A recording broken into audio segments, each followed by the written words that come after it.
Hello, Hibachi Benihana Teriyaki. Welcome back to my channel. My name is Peter.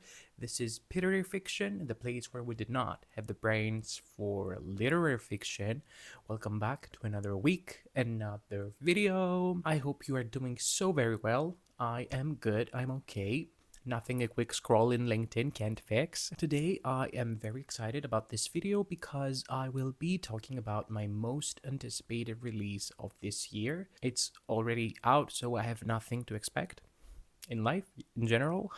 If you have watched at least a second of one of my past videos, you know which book I'm talking about, and it is none other than Sunrise on the Reaping by Suzanne Collins. The Hunger Games have been my only personality trait since this book was announced, and I made sure that I had it in my hands as soon as it was available.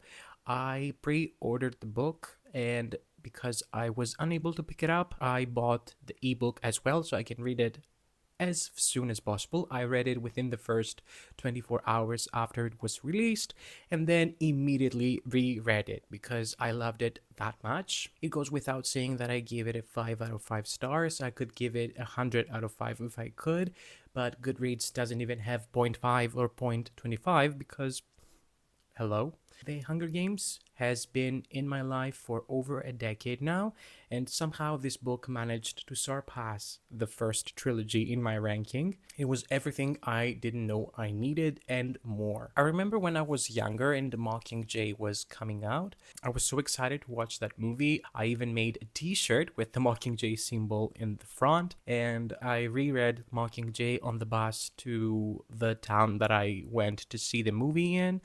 And I even posted on Instagram how much I wanted to see that movie, and looking at it now, no one that followed me cared about that. You know that feeling when you care so deeply about something and no one else shares that interest? It's sad, but this is why we're here, to talk about books and make a community, and hopefully we will all have someone to talk about books with. So this video is gonna contain spoilers, so if you live under a rock and you haven't finished the book yet, please leave, because I am sure that you will need to experience this book with no spoilers in mind. Do yourself a favor, buy the book, steal the book, or I don't know what you're gonna do with it. Just get your hands on the book and read it. And then come back and we will discuss. Bye. Okay, now between us, the people that have read the book. The most remarkable thing that I think Suzanne Collins managed to do is how she expanded all the knowledge that we had about the world and the characters and everything in a way that we both didn't expect it. And it also made sense with the initial information that we already had. It's something that happens a lot when a new book comes out in a series after many, many years, and some things that we had for granted just do not make sense anymore, and the author comes up with an excuse that it's very cheap. For example, I will just reference the family tree that Cassandra Clare has added at the end of Clockwork Princess.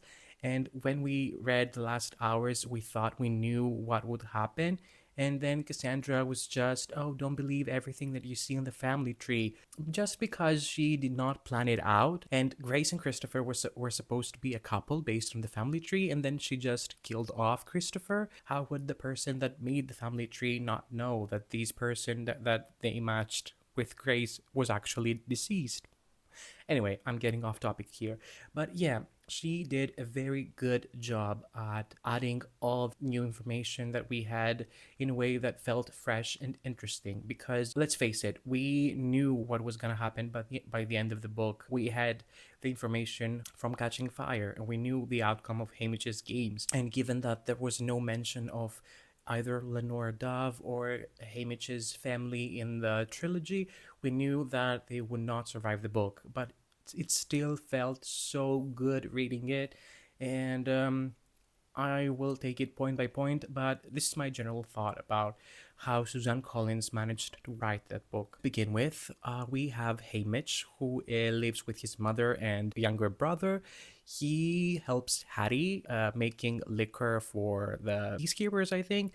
And he also has a girlfriend, Lenore Dove, who is Covey. We have met by now three Covey girls. We know Lucy Gray, we know Maud Ivory, and now we know Lenore Dove. And I love how Suzanne writes these girls. She manages to make them mysterious, but not in a cringeworthy way. She is not falling into the I'm not like other girls trap, which authors tend to fall into. They are very rebellious, they are very, very opinionated, and their love for singing is so mesmerizing. Even only by reading the book, you can hear the melodies that Lenore Dove will perform in the movies. They make plans about what they're gonna do after the reaping, and then there's a discussion between Haymitch and Lenore where Haymitch says that he will never have a birthday where the reaping does not take place on the same day, and Lenore Dove disagrees and says the Hunger Games did not exist 50 years before. Why would they exist in 50 years from now? Just because it's your birthday does not mean that the Hunger Games will still be there. And that's a very good opinion to have, because even though the districts possess more numbers than the capital people, they have put it in their minds that they are defenseless and that they stand no chance against them. And that is what Lenore Dove is trying to put in Haymitch's head, that we need to start thinking differently if we want things to change. That's the first step. And I love that about her. It's the first piece of dialogue that we see from her, and I loved it. And we also get to know about Katniss's parents' names. We get to know Bardock, who is Katniss's father, and he likes to hunt and he likes to sing, and he is a distant relative to the Covey, which makes Katniss a distant relative of the Covey, and I loved it. And I love how different Katniss feels from the Covey girls, but I would love to explore the idea of Katniss growing up with Covey and how she would sing and how she would have more happiness in her life. And then we have Astrid, her mother, who we know how depressed she is during the trilogy, but it was nice to see her as a younger version of herself before everything went wrong in her life. She still managed to help people health wise, and it was nice seeing her. The first thing that shocked me about this book is the reaping ceremony, because, first of all, we did not hear Haymitch's name during the reaping, which is something I did not expect. And the way that Haymitch was ripped made me realize that Lucy Gray was ripped just because the mayor's daughter had a grudge against her, so maybe it was rigged. Haymitch was never ripped, and he was just selected. And Katniss was not ripped the first time that she took part in the Hunger Games. She volunteered for her sister. So 3 out of 4 victors of the Hunger Games were never actually ripped. And that is mind-blowing to me. Also, another thing, before going into this book, I had no idea about the other 2 tributes apart from Haymitch and Macely, which we knew from the trilogy. But for some reason, I thought Lenore Dove was going to be a tribute, and I'm glad that she wasn't, because it would have felt very, very rigged again, given how Haymitch was selected. My most favorite thing about the reaping ceremony is how Lenore Dove and Haymitch said goodbye to each other after Haymitch went in the train, because Plutarch wanted to have a shot of Lenore Dove reacting to Haymitch being raped, and she did not want to give him the satisfaction of shedding a tear for Haymitch, and they just said goodbye to each other through the train window, and Haymitch saw Lenore from afar, and he thought to himself that he loved her like all fire. It was a great moment for their relationship, and it really showed how much love they have for each other, honestly. Also, Plutarch wanted to have shots of the families of the people that were selected for the Hunger Games, and no one really cared to give Plutarch what he wanted, except for Haymitch's mother and brother, who reacted to him being raped for the camera just so they can have 1 minute with their brother and son. And I do not know how I feel about Plutarch, because there are some moments where he feels like he is a good person, but at the same time, he is a bit conflicted about where his loyalties lie. I think by the end, we get a clear view of where they lie, but in the beginning, it's a bit blurry, if you ask me. And I didn't really enjoy Plutarch in the beginning. Then we have Drusilla Sickle, who is Crusty. I hate Drusilla, and she is such a different version of the escort that we know and love, Effie. And I'm glad that Suzanne Collins took a different turn for the escort of this book. My most favorite scene with Drusilla is when Maisley or slaps her, and that slap, I felt it, and it was from all of us readers. I think Maisley just made fun of what Drusilla was wearing and about her age, and Drusilla slaps Maisley, and then Maisley stands up and slaps her back. It was a very good introduction of Maisley's character, which became my favorite character of the book. She is so funny, unintentionally funny, and she is both very judgmental of other people, but if you get to know her better, she will protect you like you are her twin sister. When she said goodbye to her twin sister, as a twin myself, I felt it. I felt how horrified they both felt, because the bond that twins share cannot be understood by anyone. I'm sure that Marilee, as she watched the Hunger Games, saw herself in her sister. I think Marilee felt it as well, and she would never be the same again. Then we have Wyatt Callow, who is an okay character. I think it was a nice addition to the book with his odds and how he viewed the Hunger Games like almost a business for District 12 and his family as well. But I think we could have taken it a bit further with it. I think it was just there just so Wyatt can have a thing. Maybe it should have been incorporated more into the story, and I don't know. And then we have Luella McCoy, who shares a bond with Haymitch, and she was such a sweetheart, and they decided to be allies from the beginning, and I'm so glad that we didn't see her in the Hunger Games, because I think her death in the arena would be much more devastating than it was. I think Suzanne, when she was writing the book, she knew that we are familiar with every step of the way until the Hunger Games. Like, for example, we have the reaping ceremony, then we have the transportation to the capital, then we have the parade, then we have the scores, then we have the interviews, then we have the actual Hunger Games. And I think she did a very nice job at taking things that we have for granted, like the parade, and making something different out of them. What happened to Luella, which was very unexpected, and this is why it worked. We did not see that coming. Both shows how useless people in the capital are, and how even 20 years prior to the trilogy, which we did not see such mistakes happen, how less prepared they were to actually host the Hunger Games, and they do not take any measures of any bad things from happening. When Luella died, and then Haymitch took her little body in the chariot, and he was the only tribute out of all 48 of them that reached the end of the parade route, and he just stared at President Snow.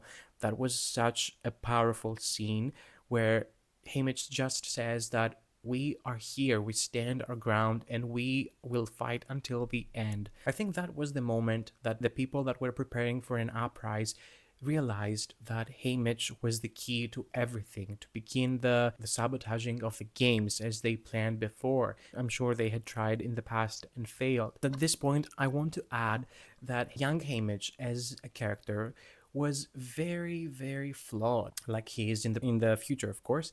But what I mean is that Haymitch lives his life having certain things for granted. Like we said before, he knows the Hunger Games are there and this will never change in his mind.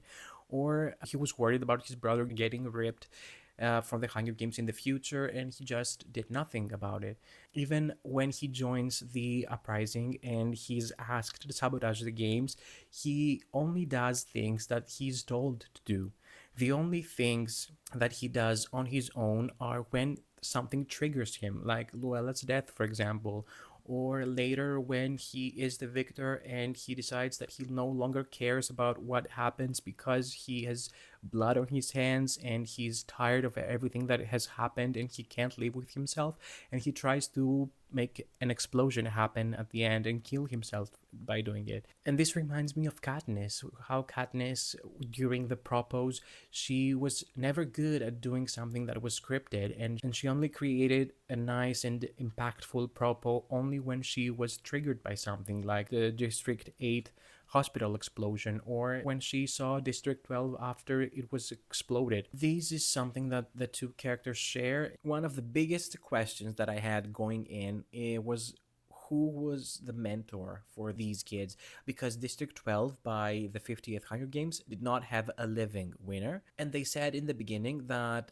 other winners from different districts were selected to be their mentors.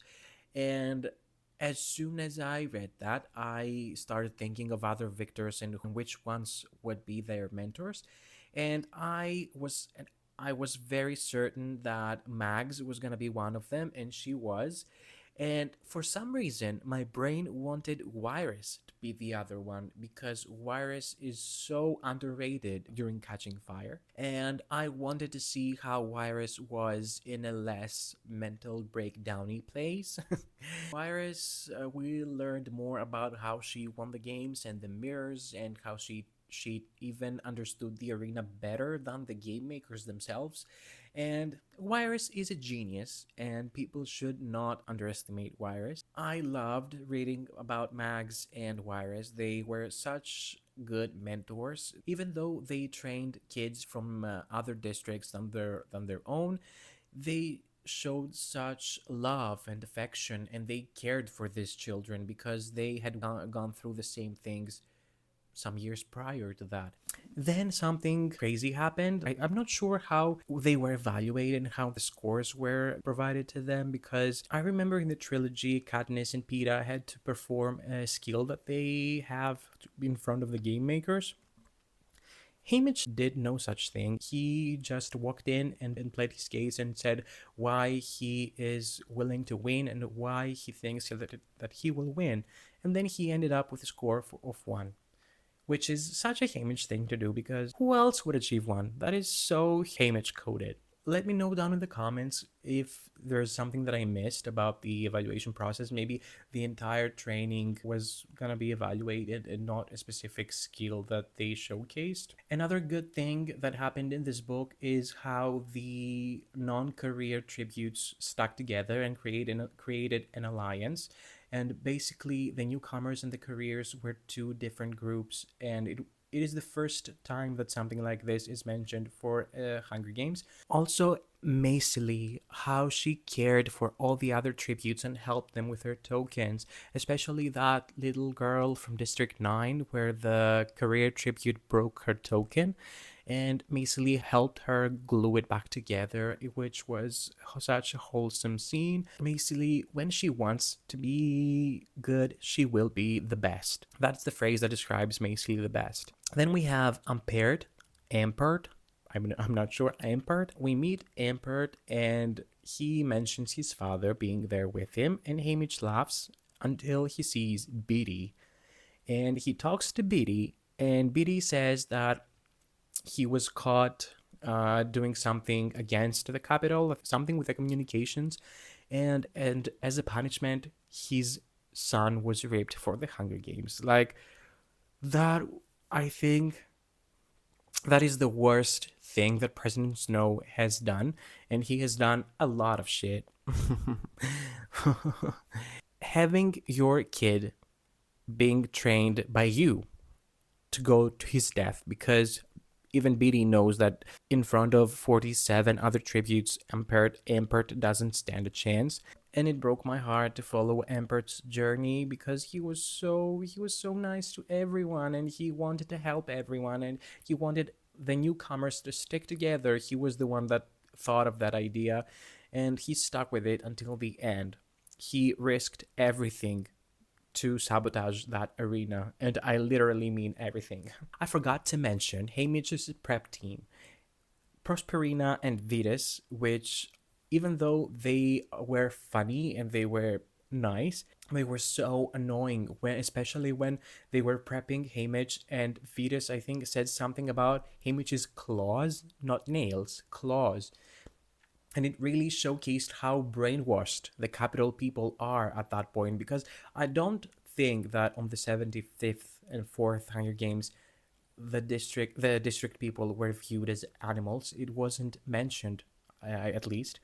But in the 50th Hunger Games, the capital people literally think of district people as animals, and they even wash them with something for the insects that might be on them, like animals. I think lobotomy should be legalized in the capital. Later, we find out that Prosperina is actually Effie's sister, and we have an appearance from Effie, which is both nice because we love Effie. Especially in the Mockingjay movies where she was brought in District 13 instead of being absent during the entire thing that happened. I love Effie personally, but seeing her and how brainwashed she is as well, and how she told Haymitch that the games are necessary for everyone.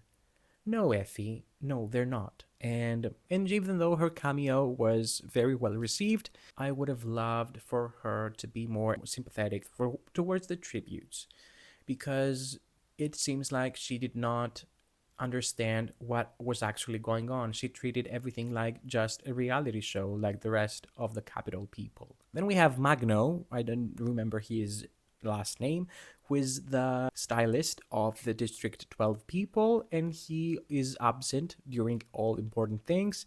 He. Why is he even there? He was just making out with a bunch of frogs, and he felt sick because of that. And then he appeared with a snake on his hands, which was given to Lou. I forgot to mention Lulu, but wait a moment. I think Magno should have a fanfic written about him being in love with Voldemort.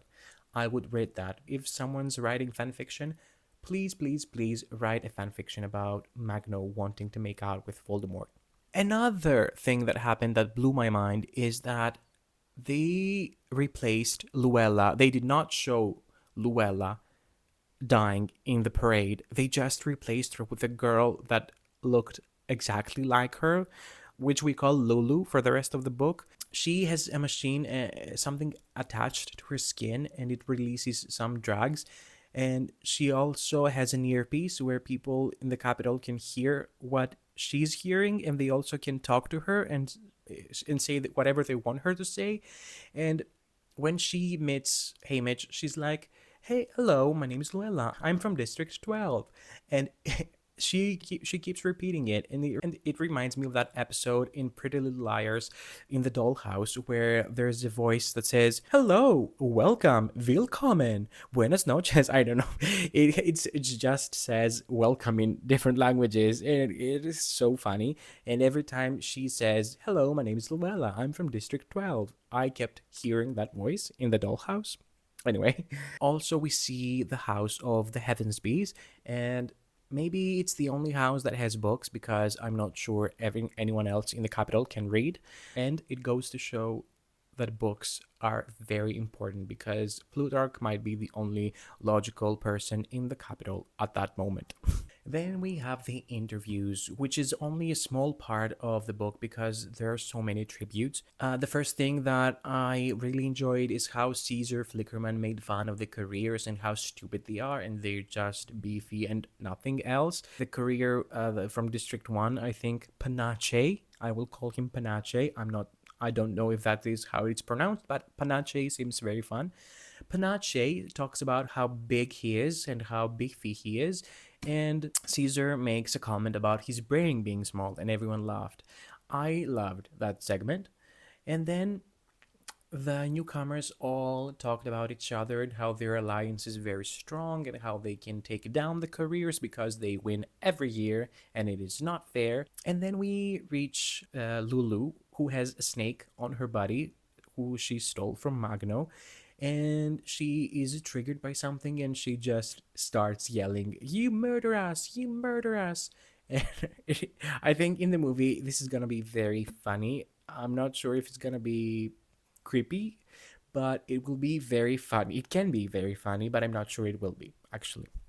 Haymitch's interview is okay. Nothing special to mention there, like with Katniss and her dress. There was no crazy thing that happened during the interview. Then we have the actual games, and Haymitch, before he goes in the arena, he is escorted by Effie, and Effie is the last person that he sees before going in. And it was a very nice moment to have because we know how much they care for each other in Catching Fire.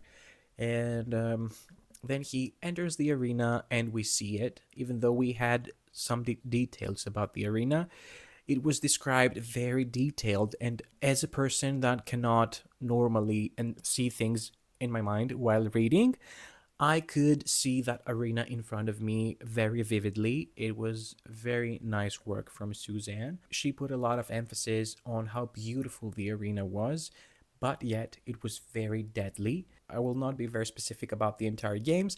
I will mention only the highlights. Like, for example, when Haymitch found out that everything is poisoned because of the rabbit that drank the water that he just drank, and then he had something in his backpack, like an antidote or something, and he saved himself even though his stomach ached like hell. And then when he is sick, Lulu appears out of nowhere, being crazy and all, and she just hangs out with Haymitch. And then she finds a bed of poppies, roses, some flower, I'm not sure, I don't remember. And she just lays on top of it and she plays like a little kid. And the pollen turns out to be poisonous as well, and she ends up dying. I think there's blood coming out of her eyes and mouth, and it's very, very graphic how it is described, and it's not the worst thing, and that says a lot. There is a pattern here in the games where every single person that comes and joins Haymitch ends up dead. And I'm not sure if it was rigged or not, because in some cases the people that died for a reason, and they were killed by mutts specifically designed to kill them, which is something that did not happen in the Hunger Games where Katniss and Peeta took part in. I think in those games, the game makers did not target anyone in specific, but in the 50th Hunger Games, you can make no mistakes because the game makers will come after you. Then poor little Ampert finds Haymitch, and they execute the plan to sabotage the arena. They find the berms, and Haymitch goes under and finds the tank that is full of water, and he adds the explosives and explodes the tank so we can flood the brain of the arena, and so the game makers cannot control it.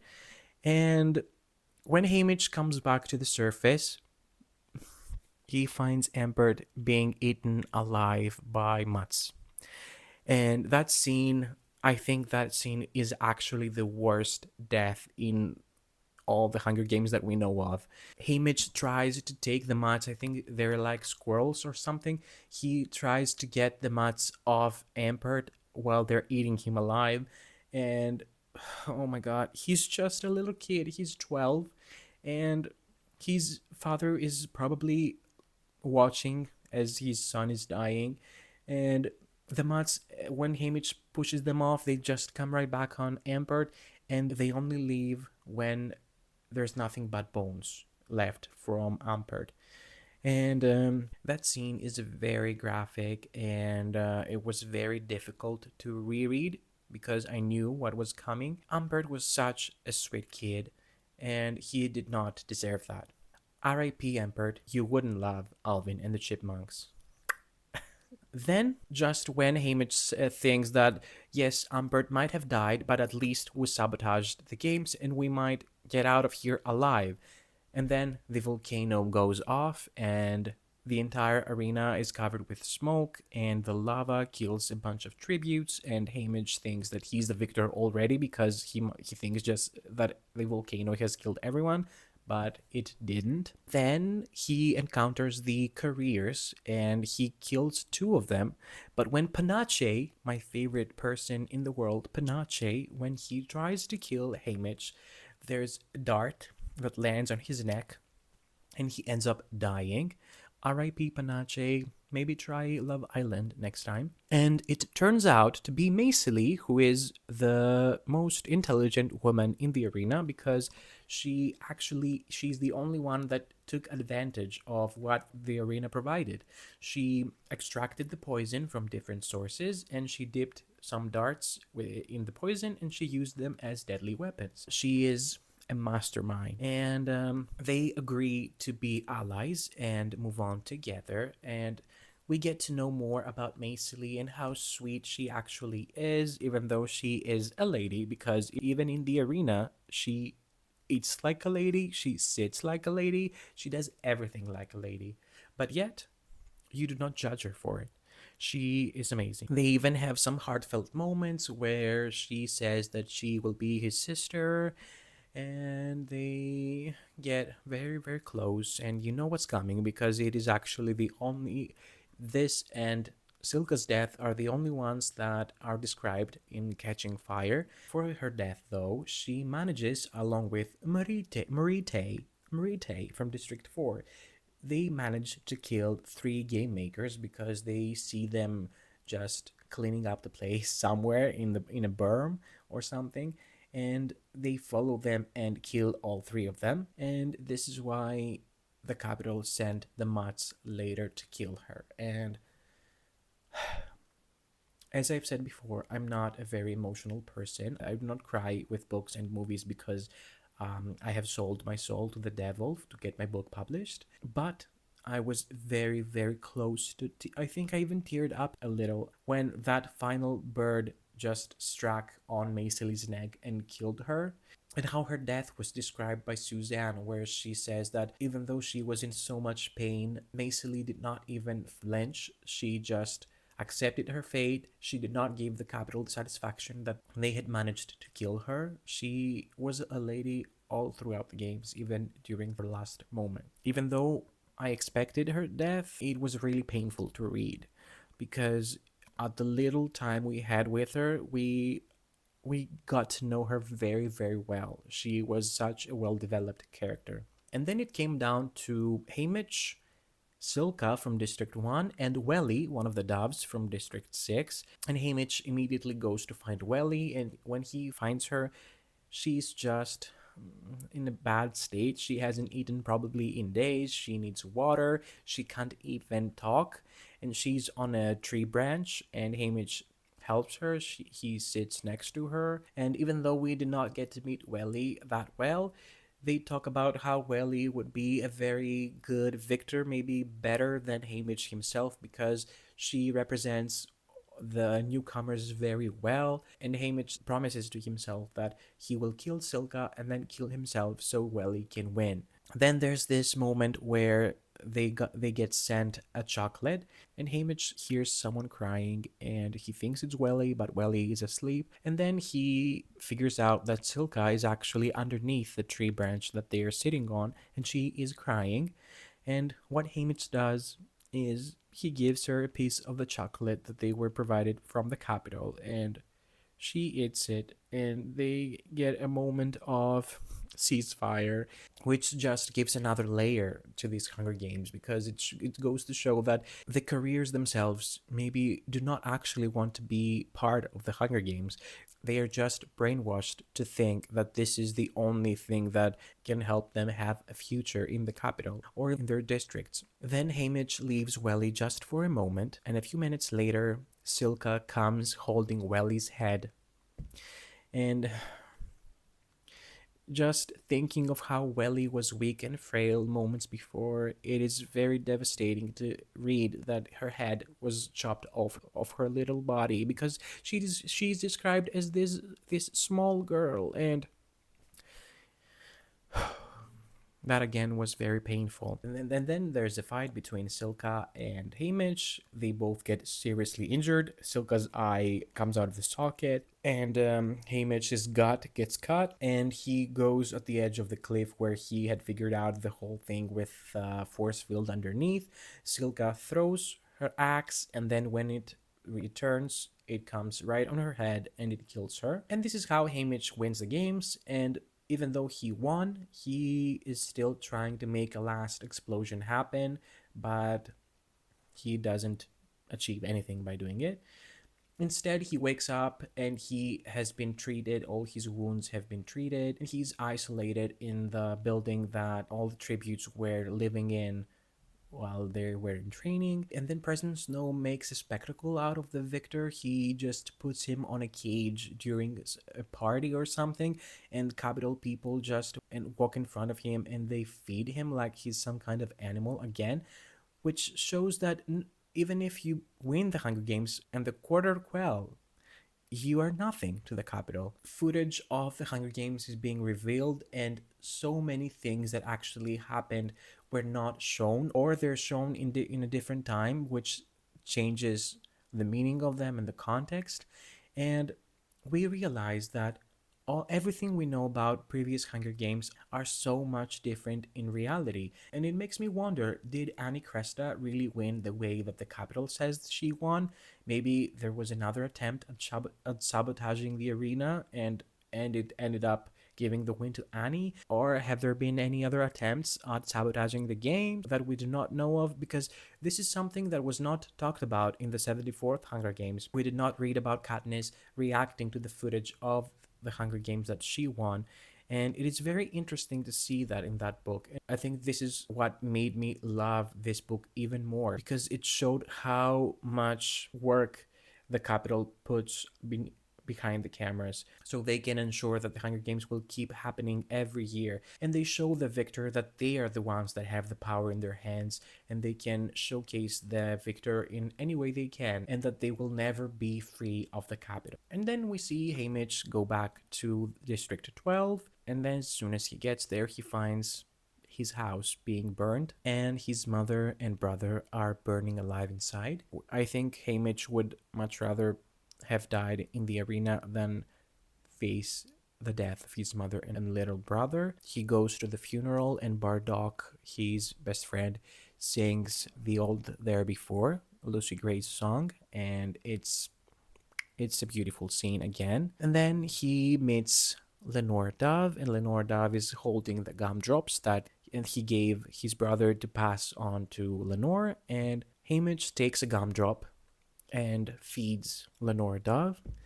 And then Lenore Dove mentions that, we should also eat the ones that you gave Sid to give me. And Haymitch says, what do you mean? Aren't those the ones that I gave you?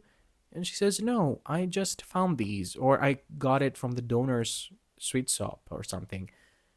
And Haymitch sees inside the bag, and all of the gumdrops are blood red, and he immediately realizes that Lenore Dove has been poisoned. And the saddest part is Snow made sure that Lenore Dove would have eaten nothing, and she would have nothing in her stomach to vomit the poison. Then she died in his arms by the gumdrop that he placed in her mouth. Snow made Haymitch kill Lenore Dove, his one true love, and he never forgot Lenore Dove. He never got over Lenore Dove, because Lenore Dove's dying wish is for Haymitch to prevent another sunrise on the reaping, to prevent the sun rising on another day where the reaping happened. And when I put two and two together and realized what the title of the book meant, it broke me. It literally broke me, because we know that at the end, Haymitch manages to succeed and make his promise to Lenore Dove come true. He then isolates himself from everyone, because he is sure that if he lets another person get close to him, President Snow might hurt them as well. Even though that trope is overdone, in my opinion, like avoiding people because you care about them, I think it was done in a very nice way, and it works for Haymitch's character because he's so loving and he hates himself. He has the least amount of love for himself, and he loves everyone else so immensely that he would much rather be alone in his entire life than losing another person that he adores. And the only reason that he does not kill himself is because of the promise that he made to Lenore Dove. And amazing. And then we have the epilogue, where Haymitch has told the story of Lenore Dove to Katniss and Peeta when everything is over and the world is free again. And Katniss gifts Haymitch a bunch of geese eggs, and he becomes a geese farmer because Lenore Dove had geese. Such a full circle moment for Haymitch. I am very excited to watch this movie because the source material is just in another level. I'm not sure if Suzanne Collins plans on writing another book. If she does, I will be reading it the first day that it comes out. If she doesn't, I am not mad. I think we have a lot of great stories from that world. Some theories that I have about what that next book might be about is maybe it will be about Beatty's other child's games, because it is mentioned that Beatty's wife is pregnant again, and I'm sure that President Snow will punish him with that child as well. And I don't think that Suzanne Collins just added a random pregnancy for Beatty's wife just for the sake of writing it. I think she had a reasoning behind it. And it will also be fun to read about some games that we do not know who the victor will be. Maybe from the point of view of the mentor, Beatty, maybe, or we might see a year with where in the games and they got really close at doing the uprising that they did later. Another good idea will be to have the point of view of a career, because we already learned more things about careers in this book, and I think that might be a fun concept. Or maybe Phoenix story, not the actual games, but maybe the book could open at the moment where Finnick is crowned as the victor, and then we'll see his life after winning and how Snow took advantage of him, how he mentored in the next games, or even Annie's games, but from Finnick's point of view. Maybe there are so many possibilities, but again, if she does not write another book, I will not be mad about it. I adore this world, and I would much rather not read anything than read something that disappoints me.